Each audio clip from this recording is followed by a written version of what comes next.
Merci de nous recevoir chez vous d'abord et de diversifier un peu les thèmes. Aujourd'hui, c'est la culture.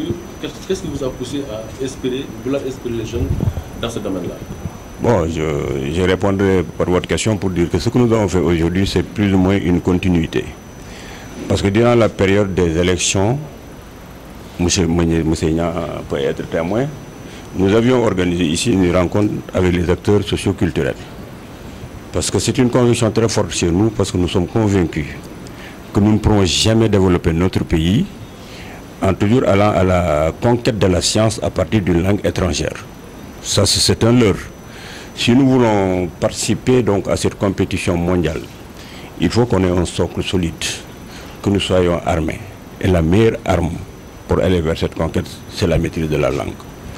Aujourd'hui, si vous regardez à travers ce qui se passe au niveau de Hollywood, si nous voulons même protéger notre génération par rapport aux agressions qui viennent. Aujourd'hui, vous avez entendu parler de l'homosexualité.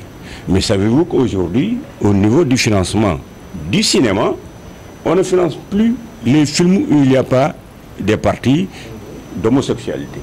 C'est une conditionnalité du financement maintenant en matière de cinématographie. Donc je pense que si nous voulons préserver nos valeurs, nous devons commencer à nous occuper du financement de notre secteur culturel. Je crois qu'on met des milliards dans des arènes, on met des milliards dans des infrastructures. Je crois que l'infrastructure la plus solide pour le développement d'un pays, c'est l'infrastructure culturelle, qui doit engendrer beaucoup de milliards pour permettre à ce que nous puissions véhiculer les cultures, les curiosités que nous renfermons. Ça, c'est une promotion de destination. Parce que l'autre, quand il se déplace, qu'est-ce qu'il vient chercher sur nous, chez nous? C'est ce qu'il n'a pas chez lui. Les gens ne viennent pas au Sénégal pour des hôtels, pour de belles plages. Les gens viennent chez nous pour savoir notre tradition, notre gastronomie, les sites que nous avons, qu'ils ne trouvent pas en Europe, en Amérique latine, mais qu'ils peuvent trouver chez nous. Donc je crois que sur ce plan-là, pour que nous puissions le vendre, il faut qu'on règle aussi le problème des véhicules. Ça veut dire que régler le problème de nos langues nationales. Nous en avons 11 peut-être, ou c'est pas moi, plusieurs langues nationales, mais il faudrait qu'on puisse choisir une langue qui puisse véhiculer ce que nous voulons faire. Quand vous regardez tous les films qui traînent, vous avez des films qui sont en japonais, des films qui sont en arabe, des films qui sont en russe, avec des sous-titrages, mais vous ne verrez jamais des films qui circulent avec nos langues. Ça, je crois que c'est un drame, et ce que M. Nya vient de faire aujourd'hui, c'est aujourd'hui de véhiculer notre patrimoine culturel à travers d'autres supports. Mais il faut qu'on arrive à véhiculer à travers notre langue.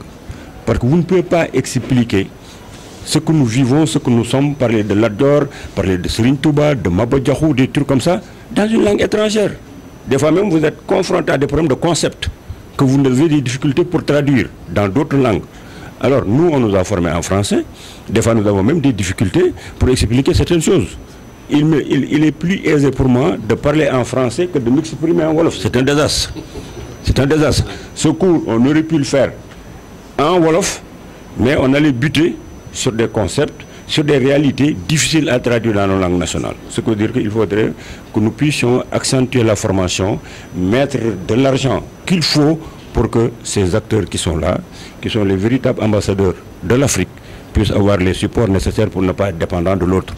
Quand les gens viennent ici nous mettre des centres culturels, ils ne vont jamais faire la promotion de nos références, des modèles que les jeunes Africains peuvent copier pour faire face aux agressions multiples. Ils vont essayer de faire des trucs comme ça, mais tout simplement c'est pour véhiculer leur culture. Vous avez l'ambassade des États-Unis, la France, tout ça c'est des cultures qu'ils véhiculent. La meilleure façon de dominer un peuple, c'est de lui imposer une vision culturelle. Et ça, je crois que nous devons faire face. Et comme notre parti politique, c'est une association qui doit former des citoyens pour leur donner les armes d'exister, de produire, c'est économique, c'est politique, c'est culturel, c'est sportif, c'est tous les pans qui concernent l'individu de l'ensemble. C'est pourquoi cette école du parti que vous avez vue ici va aborder tous les thèmes. Pour que quand nous allons sortir de cette école-là, que les jeunes qui sortiront de l'école du parti Alliance pour la paix et le développement, qu'ils soient armés pour faire face. Parce que c'est à eux de prendre leur destin en main et de régler les problèmes de l'Afrique et du Sénégal en particulier. Nous sommes là pour donner les instruments de résistance, les instruments de vulgarisation de notre patrimoine. C'est ce que nous voulons faire au niveau de cette école du parti.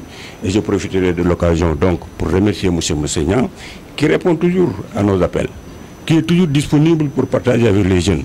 M. Mourouba Fall, tout le monde le connaît. Il a formé beaucoup de jeunes, il fait de la production littéraire.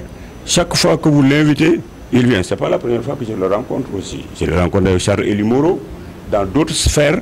Donc nous, le problème de la culture nous intéresse beaucoup. Nous ne regardons pas toujours sous l'habit du politique. Les Sénégalais, il faut aussi des confusions extraordinaires. Ils disent politique bahoul. Mais c'est faux, il faut qu'on corrige cela. Politique, c'est comme sport, c'est comme culture, c'est comme commerce et tout. Kan mo baax ak kan mo bon nit ki la nit mooy baax mooy bon nit ki bon soo ko dugalee ci politique mu bon fa soo ko dugalee ci sport mu bon fa boo ko dugalee ci daara ba sax mu bon fa. La politique est noble nit ñi lañ war di wax mais on met quand il y a un parti politique ou bien militant d'un parti politique il te regarde dans une coloration stigmatisation toutes des préjugés défavorables alors que c'est pas la politique en tant que telle, mais c'est le comportement des gens dans la sphère. Ça, je crois que ça nécessite des débats pour que les gens puissent clarifier. Il y aura toujours des acteurs dans le jeu politique, mais quel est le comportement de ces acteurs politiques? Qu'est-ce qu'ils véhiculent comme modèle et quels sont leurs comportements? C'est ça qui doit faire le jugement. Donc, je vous remercie encore, vous, la presse, d'être venu nous couvrir, parce que nous allons continuer à aborder d'autres thèmes. Monsieur le ministre, est-ce que l'aspect relatif à la propriété intellectuelle est pris en charge quand on sait que c'est un nouveau concept? Et ça doit être protégé sous forme de droit d'auteur. Mais bien sûr que nous avons beaucoup de choses à régler au niveau de la culture, au niveau du Sénégal. Cet aspect-là, elle fait défaut. Les gens ne sont pas protégés. Oui, quelqu'un fait ici sa production culturelle, vous voyez comment est-ce que les gens sont en train de faire le piratage, de faire du n'importe quoi dans la ville. Alors je crois que ça c'est des trucs, ils ont créé, je crois, une association ou le truc là, des droits d'auteur, PCA et tout ça là, mais je crois que des trucs comme ça, mais je crois que ces structures là, c'est de belles initiatives, mais n'ont pas encore donné les résultats qui permettent à l'acteur culturel de vivre de son métier. Ça, c'est des trucs qu'il faut corriger, et pour le corriger, il faut mettre au poste qu'il faut les hommes qu'il faut. Le problème du Sénégal, c'est l'utilisation de ces ressources humaines de qualité dans tous les domaines. C'est-à-dire qu'on ne met pas les hommes qu'il faut à la place qu'il faut et on ne met pas les moyens qu'il faut pour y aller. Nous devons assainir. L'assainissement, c'est au niveau de l'esprit. L'assainissement, c'est au niveau des structures. L'assainissement, c'est au niveau des fonctionnements. Parce que tant que nous n'aurons pas assaini tout cela pour avoir le comportement idoine et nous débarrasser de notre tard, nous n'irons jamais vers le développement. Ça se passe dans la tête. Et cette tête, si elle n'est pas bien faite, les comportements ne peuvent pas avoir. Un moteur, il faut qu'il tourne pour que la rue puisse suivre. Sinon, vous allez pédaler dans la semoule, vous n'irez nulle part. Donc, il faut une bonne tête. Il faut des gens qui acceptent de se libérer. Une nouvelle élite africaine qui va se séparer de ce qu'on appelle les Africains choisis, qui sont là pour continuer à répertorier ce que le colon nous a toujours appris, que ces gens puissent se faire, s'asseoir sur un socle, qui est le socle de la culture, pour que nous puissions éviter les tourbillons qui nous entourent et protéger notre jeunesse. C'est ça que j'avais l'impression de partager.